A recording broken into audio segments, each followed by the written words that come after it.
또 새로움을 탐험하다. MBC.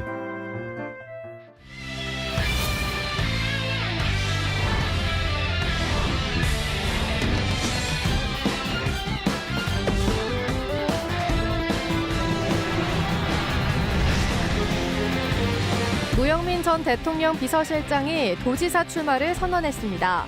중량급 인사들의 이딴 가세로 충북도지사 선거가 격전지로 떠오르고 있습니다. 충청북도가 새 정부 국정과제로 요구할 현안 38건을 확정했습니다. 철도 관련 사업이 주목을 끌고 있습니다. 중대재해처벌법 사각지대가 여전합니다. 법 적용 대상이 아닌 현장에서는 기본 안전수칙조차 지키지 않고 있습니다. 금은방 주인이 고객 돈 수십억 원을 떼먹고 잠적해 경찰이 수사에 착수했습니다. 피해자만 30명이 넘는 것으로 알려졌습니다. 여러분 안녕하십니까? 계속해서 뉴스투데이 충북 소식입니다. 충청북도가 발표한 어제 코로나19 발생 현황부터 알아보겠습니다. 신규 발생 확진 환자는 5,093명입니다. 지역별로는 청주 1,841명, 충주 753명, 제천 535명, 단양 181명, 음성 252명, 괴산 181명, 진천 624명, 증평 200명, 보은 191명, 옥천 207명, 영동 128명이 확진됐습니다. 충북 누적 환자는 33만 6,121명, 누적 사망은 8명 늘어 405명입니다. 문재인 대통령 곁을 지켜 원조 친문으로 불리는 노영민 전 대통령 비서실장이 충북지사 출마를 선언했습니다. 중량감 있는 인사들이 출마하면서 충북지사가 이번 지방선거에서 전국적인 격전지로 떠오르고 있습니다. 김대훈 기자입니다. 민주당 노영민 전 대통령 비서실장이 충북지사에 출마했습니다. 청주 흥덕에서 3선 국회의원을 한 뒤 주중대사와 대통령 비서실장을 지낸 문재인 대통령 최측근으로 원조 친문 인사로 분류됩니다. 출마 선언에서도 이시종 지사와 함께 이뤄낸 12년의 성과를 계승하고 더욱 꽃피우겠다면서 능력과 경험을 강조했습니다. 유능한 도지사가 유능한 도정을 이끌 수 있습니다. 노영민은 충북 도정 발전을 위해서 가장 강력한 리더십을 보이겠습니다. 노 전 실장은 정권 초기부터 차기 충북지사 후보군으로 분류되면서 최근까지 당내에서는 경쟁 상대가 없다는 평가를 받아왔습니다. 노무현 전 대통령 사위인 곽상원 변호사가 충북지사 예비후보 검증을 신청했지만 인지도나 조직에서 크게 뒤진다는 평가를 받고 있습니다. 곽 변호사는 여전히 출마에 대해 공개 언급을 하지 않고 있는데 지역 정가에서는 문재인 정부 인사 공천 배제론과 연관해 전략 공천을 노리는 게 아니냐는 추측만 무성한 상태입니다. 국민의힘에서도 4선인 오재세 전 의원과 3선인 이해운 전 의원, 박경국 전 행안부 차관 등 중량감 있는 인사들이 출마 의사를 밝힌 상태입니다.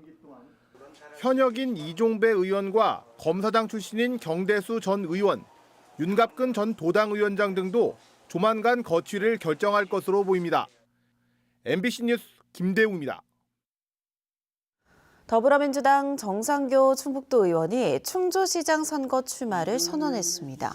정상교 의원은 기자회견을 열고 스펙 좋고 머리 좋은 사람들의 입신양명에 속아 뽑아준 뒤 낙선되면 다시 서울로 올라가는 악순환을 되풀이할 거냐며 고향을 지키고 충주를 바로 세우기 위해 출마를 결심하겠다고 밝혔습니다. 정 의원은 충주시도 시정을 잘못하고 무능하면 바꿔야 한다면서 먼저 충주 민주당의 세대 교체가 이루어져야 한다고 주장했습니다. 옥천에서는 황규철 전 충북도 의원이 옥천군수 출마를 선언했습니다. 더불어민주당 소속의 황규철 전 도의원은 충북 소방학교 유치와 체류형 귀농사관학교 설립, 소상공인 지원 확대, 친환경 농업 육성 등을 통해 인구 7만 명 자족도시 조성을 공약으로 내세웠습니다. 충청북도가 대통령 당선인 공약 등을 검토해 새 정부 국정과제에 요구할 현안 38건을 확정했습니다. 이 가운데 중요한 10건은 이시종 지사가 직접 챙기기로 했는데요. 철도 관련이 4건으로 가장 많았습니다. 이 지사는 이번 주부터 인수위 설득에 직접 나섭니다. 신병관 기자입니다. 철도와 트램선 등 연구개발 시설이 갖춰져 있는 청주 오송. 철도의 교차점이자 국토의 중앙으로 최근 신대중교통으로 각광받는 철도 산업의 적합지로도 꼽히고 있습니다. 충청북도는 오송을 철도망과 연구개발, 산업이 어우러진 명실상부 철도의 중심으로 만들기 위해 철도 국가산업단지 지정을 추진하고 있습니다. 또 연구시설이 확장이 될 테고 그다음에 국가산단으로 되면 그 기업의 어떤 산업적인 측면에서 관련 기업을 유치하는 데 훨씬 더 집중화되어서 새 정부 국정과제에 요구할 충청북도의 현안 38건이 확정됐습니다. 이 가운데 이시종 지사가 직접 챙길 중요 현안은 10건, 철도가 4건으로 절반 가까이를 차지했습니다. 광역철도 청주 도심 통과와 고속철도 X축 등 기존에 알려진 현안들에 철도 국가산업단지까지 포함됐습니다. 청주공항과 중부고속도로 조기 확장, 동부측 고속도로, 어상천 IC를 포함하면 교통 관련 인프라 등이 8건에 달합니다. 여기에 카이스트 오송 캠퍼스와 AI 영재고가 추가됐습니다. 규모가 크고 우리 지역의 발전에 큰 계기가 되는 사업들은 지사님이 직접 챙기기 위해서 10가지를 선정해서 이시종 지사는 30일 인수위 부위원장과 만나는 것을 시작으로 본격적인 인수위 설득에 나서게 됩니다. 새 정부 국정과제는 다음 달 4일 초안이 나오고 5월 4일에서 9일 사이 확정 발표될 예정입니다. 앞으로 5년 어느 시도가 지역 현안 추진에 유리한 고지를 점할 수 있을지 한 달 남짓 치열한 경쟁이 예고되고 있습니다. MBC 뉴스 신병관입니다. 지방정부를 향한 시민들의 요구가 다양해지면서 함께 발맞추고 때론 견제할 지방의회의 역할을 강화하자는 얘기는 이제 전혀 새로운 것도 아니죠. 특히 날로 중요해지는 보건과 복지, 환경 분야의 전문성을 높이기 위해 충주시 의회가 상임위원회를 증설합니다. 허지 기자의 보도입니다. 유해성 논란이 벌어진 발전소와 관련한 충주시 의원의 시정 발언. 다육신과 각종 인체에 유해한 분지는 다 누구의 폐 속에 들어가 있는 것입니까? 왜 하필 충주 시민이 피해를 봐야 합니까? 지방의료 악화의 원인과 대안을 모색하자는 목소리도 이어집니다. 충주시는 아무런 권한을 행사할 수 없다는 식의 논리에서 벗어나 충주 시민들의 건강권 보장과 양적, 질적 향상을 위한 행정적, 재정적 지원을 적극 검토할 것을 제안합니다. 이처럼 시민의 삶과 직결되는 보건 환경 문제는 지방의회에서 다루는 단골 분야. 하지만 인구 20만 이하 상당수 시군의회가 전문성 있는 주관 상임위를 따로 마련하진 않고 있습니다. 현재 충주시 의회도 운영위원회와 산업건설위원회, 행정복지위원회 등 3개 위원회로 구성돼 있는데 산업건설위원회에서 환경을, 행정복지위원회에서 보건복지 분야를 다루고 있습니다. 날로 세분화되는 시민 요구와 집행부 견제를 위해 의원들이 복지환경위원회 설치를 추진하고 있는 이유입니다. 네, 시대가 바뀌어가면서 아무래도 환경 부분과 또 복지 부분 이런 부분에 대해서 중요성이 점차 더 커질 거로 예상이 되고요. 또 현재 예산 부분에서 봤을 때도 매년 늘어나고 있는 추세입니다. 그런 면에서 신설되는 복지환경위원회의 중요성이 좀 기대가 됩니다. 특히 지난 10여 년 동안 집행부의 실국과가 대폭 확대되고 다루는 예산이 수천억 원 이상 증가했음에도 의회는 27년 전 조직 그대로라는 설명입니다. 상임위 증설은 여야 할 것 없는 의원 전원 동의를 얻어 이번 임시회에서 의결 전 단계인 운영위원회를 통과했습니다. 집행부인 충주시로선 견제 강화가 달갑지만은 않기에 타 지자체와의 인원 정수 불균형, 증언 예산 등을 들어 처음엔 부정 의견을 냈지만 도시 규모와 기능 확대에 맞는 의회와 동반 전문성 강화 차원에서 단계적 검토로 돌아섰습니다. 충주시의회 복지환경위원회는 오늘 본회의 통과와 다음 회기 운영조례 검토를 거쳐 오는 7월 1일 출범하는 9대 의회부터 모습을 드러낼 것으로 보입니다. MBC 뉴스 허지입니다. 이장섭 청주서원 국회의원이 박홍근 원내대표 체제로 재편된 더불어민주당의 원내 부대표에 임명됐습니다. 이장섭 의원은 14명으로 구성된 원내 부대표단 가운데 이정문, 강민정 의원과 함께 소통 부대표를 맡아 당내 소통, 원내 다른 정당과의 협력 등을 담당합니다. 원내 인선을 마무리한 민주당은 초재선을 전진 배치했고 견제 능력, 소통 역량 등을 기준으로 지역과 세대, 성별, 전문성을 모두 고려했다고 설명했습니다.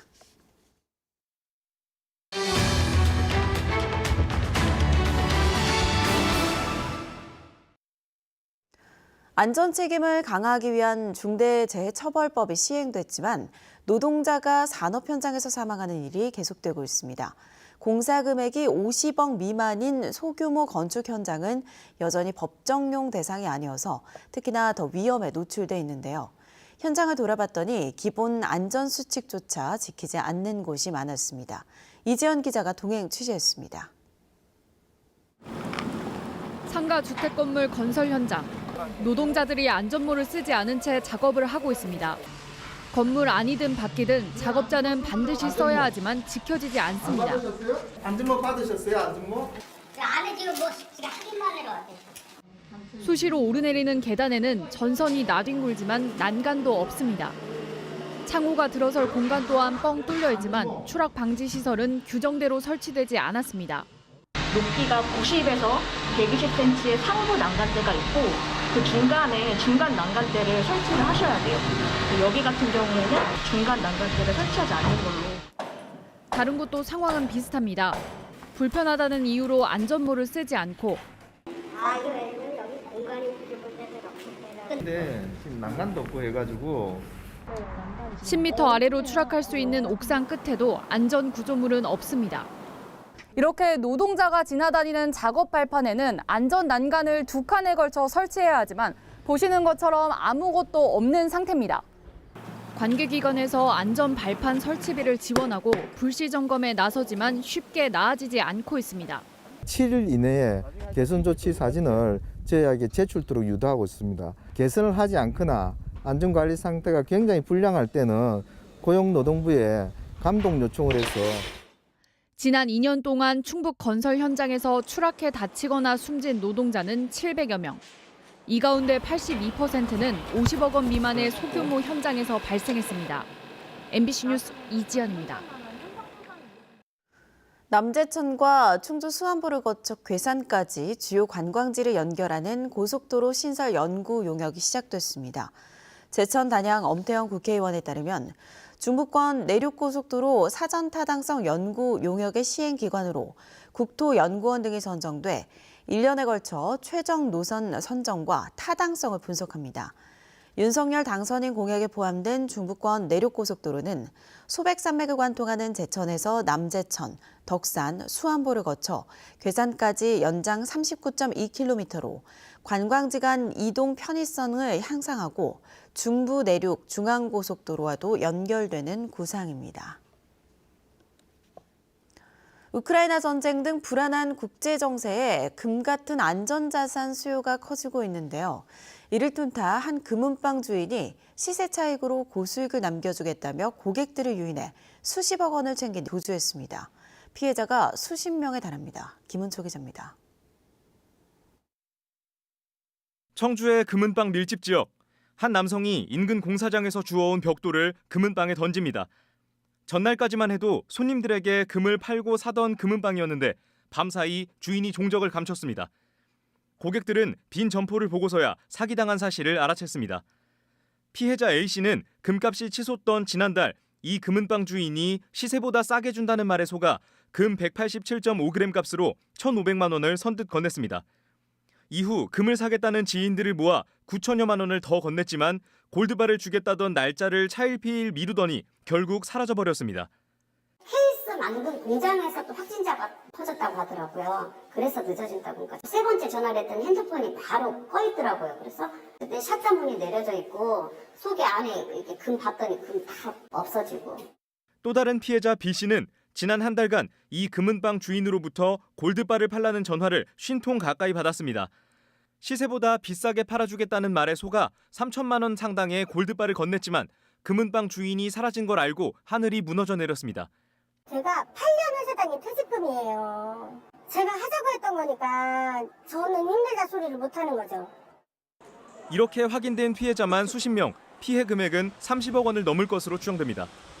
잠적한 금은방 주인은 최근 고수익을 미끼로 고객들을 끌어모은 것으로 알려졌습니다. 금은방에서는 금을 남기고 팔 수가 없어요. 뭐 많이 나와야 분자 맞으면 뭐 마진을 조금 본다 1, 2천 원인데.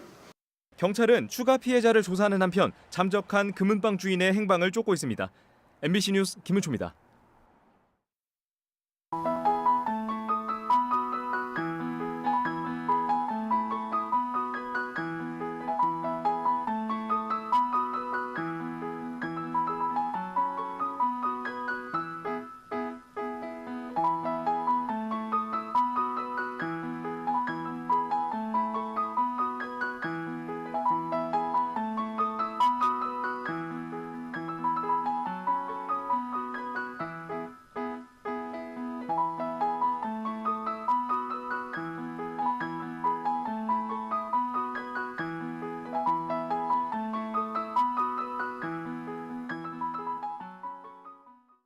방역 규제 완화 등에 대한 기대감으로 2분기 기업 경기 전망이 상승했습니다.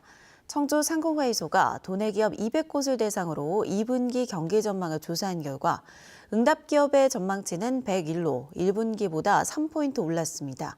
기업 경기 전망 지수가 기준치인 100을 넘으면 경기가 나아질 것으로 보는 기업이 많은 것으로 지난해 3분기 이후 처음 100을 넘어섰습니다. 기업 규모별로는 대기업이 108로 중소기업 101보다 높았고 수출기업이 103으로 내수기업 101보다 높은 수치를 기록했습니다. 이시종 충북지사가 나흘 만에 국회를 다시 찾아 6개월째 계류 중인 전통 무예진흥법 전부 개정안 통과를 재차 건의했습니다. 이 지사는 해당 상임위인 문화체육관광위 소속 여야 국회의원 5명을 차례로 만나 세계 무예마스터십위원회 WMC의 국가 지원 필요성을 설명하고 협조를 당부했습니다. 지난해 9월 이모경 의원이 대표 발의한 개정안에는 WMC에 대한 국비 지원 근거와 전통무예 실태 조사, 교육 지원 관련 규정 등이 담겨 있습니다. 국회에서는 오늘 해당 법안에 대한 공청회가 열릴 예정입니다. 진천군 의회 장동현 의원이 충북 혁신도시가 걸쳐있는 진천군과 음성군의 통합을 제안했습니다. 혁신도시 조성 당시 추진협의회 위원장을 지냈던 장 의원은 군의회 5분 발언을 통해 두 지자체의 비교 경쟁에 따른 비효율적 행정이 혁신도시 발전을 막고 있다고 주장했습니다. 또 출장소와 건강생활지원센터, 도서관 등 유사한 시설이 진천 덕산과 음성 맹동 양쪽에 중복 투자 운영되고 있다며 지속 발전 가능한 혁신도시를 위해 통합시를 추진할 시기라고 말했습니다. 뉴스투데이 충북 소식 모두 마칩니다.